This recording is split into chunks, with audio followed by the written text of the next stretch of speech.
নমস্কার, গৃহিণী টু রাঁধুনি পরিবারে সবাইকে স্বাগত। চলে এসেছি নতুন আর একটা রেসিপি নিয়ে, আর কিছু ইনফরমেশান নিয়ে। আমার রেসিপিটি জানতে হলে আর ইনফরমেশানটা জানতে হলে পুরো ভিডিওটা দেখার অনুরোধ রইল। আর আমার চ্যানেলটাকে যদি না এখনও সাবস্ক্রাইব করে থাকেন তাহলে একটা সাবস্ক্রাইব করে দেওয়ার অনুরোধ রইল। আর ভিডিও শেষে অবশ্যই একটা লাইক করে দেওয়ার অনুরোধ রইল। আজ আমি সম্পূর্ণ নিরামিষভাবে মেথি শাক দিয়ে পরোটাটা বানাবো। মেথি শাকটা কুচি কুচি করে নিয়ে ভালো করে ধুয়ে জল ঝরিয়ে রেখে 2 কাপ আটার সাথে আমি মিশিয়ে নিচ্ছি আর দিচ্ছি সামান্য কিছু মশলা। মশলার মধ্যে বেশি কিছু না, নুন, চিনি আর আমার একটা সিক্রেট মশলার মধ্যে সেটা পড়ছে ধনে, জিরে, কাসুরি মেথি এবং গরম মশলা, যেটা আমি ড্রাই রোস্ট করে রেখেছিলাম। সেইটা দিয়েই আমি গোটা আটাটা মেখেছি। আর সাথে দিয়েছি কোনো রকম জল না, সিদ্ধ করা আলু দিয়ে আর মেথি পাতাটা দিয়েই আমি কিন্তু গোটা আটাটাই মেখেছি।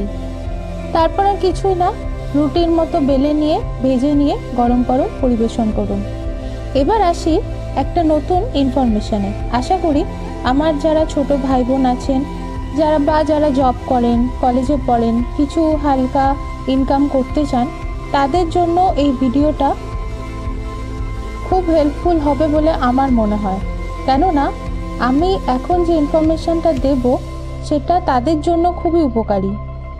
অনেকেই আছেন যারা আর্ট জানেন, মানে ড্রয়িং আর্ট, তারা এই একটা ওয়েবসাইট ইউজ করে অনেক ডিজিটাল প্রিন্ট, লিফলেট, প্যাম্পলেট বা ভিজিটিং কার্ড ক্রিয়েট করতে পারেন।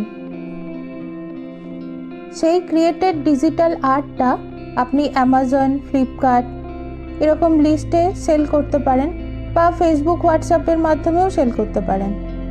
ওয়েবসাইটটার নাম হলো ক্যানভা। গুগলে ক্যানভা সার্চ করে তার পেজে গিয়ে আপনার ইমেল আইডি দিয়ে রেজিস্ট্রেশন করুন। তারপরে সেখানে আপনি যে কোনো প্রকার ডিজিটাল আর্ট বানাতে পারবেন বা যে কোনো ফটোকে নানা রকমভাবে এডিট করতে পারবেন, আপনার মনের মতো করে বানাতে পারবেন। আর এর পরেও যদি আরও বিশদে জানতে চান তাহলে ইউটিউবে সার্চ করুন how to create design at Canva.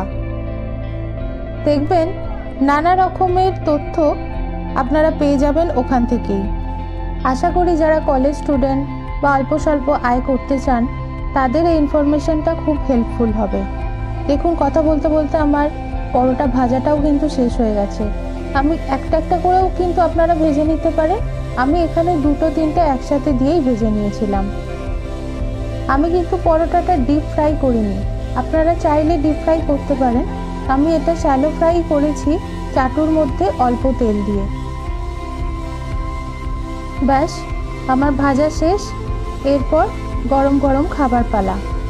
তাহলে রাত্রিরের ডিনারে এটা খান আর বলুন রাঁধবো, খাবো, থাকবো সুখে।